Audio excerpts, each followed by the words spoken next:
This is Inside Indiana Business Radio for the afternoon of Wednesday, January 7th, 2026. I'm Alex Brown. With talks about the Chicago Bears considering a move to Northwest Indiana, Hammond residents living near a potential stadium site say the idea brings both excitement and unease. Kim Binkard, who has lived in Hammond for 5 years after spending 3 decades in Chicago, said having the Bears Stadium within walking distance of her home could be fantastic. Any type of major sports team would be beneficial to a certain area, as long as the stadium or the people that come here don't take away from the area. I just don't want that part to change. But other than that, it'd be really great. Hammond Mayor Tom McDermott will be a guest on this weekend's edition of Inside Indiana Business Television.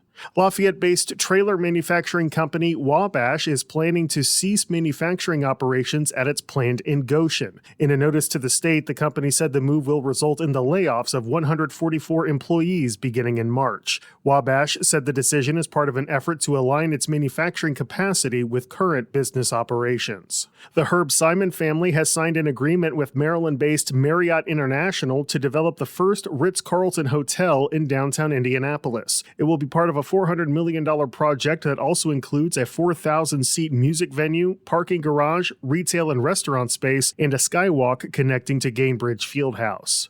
From the #1 source for Indiana business news, this is Inside Indiana Business Radio. Thanks for listening to this IBJ Media podcast. You're probably going to remember this ad. Do you know why? Podcast advertising works.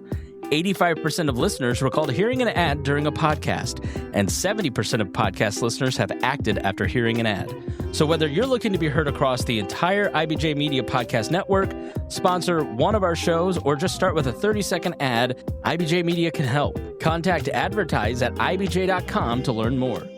A citywide matching grant program launched in South Bend 3 years ago has generated more than $2.3 million in private investment across 84 commercial properties, positioning exterior improvements as a central tool in the city's neighborhood economic development strategy. The Vibrant Places Matching Grant Program reimburses property owners and small business operators for up to 50% of eligible exterior upgrades, including signage, facade work, lighting, and outdoor seating, says City Director of Growth and Opportunity, Eric Lavich. Those new investments, they really stick out, as you drive by, on those corridors, down those streets, it really makes your head turn. And so I think that's another measure of success.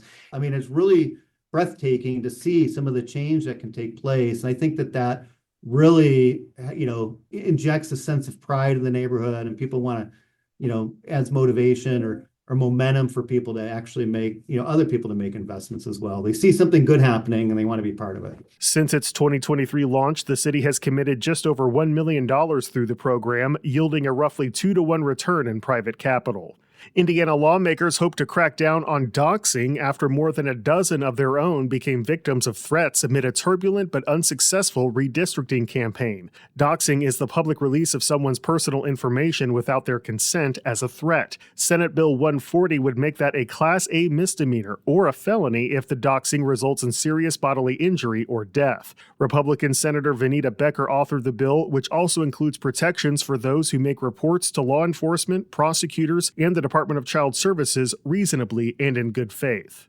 In August, Sultan's Run in Jasper was named a distinguished golf destination by Boardroom Magazine in partnership with Forbes Travel Guide. Co-owner and general manager Chris Treader says the distinction is validation of his team's efforts to elevate the experience for guests. It not only reinforces that we're on track, but it also gives the customers some assurance when they come here that they know what to expect.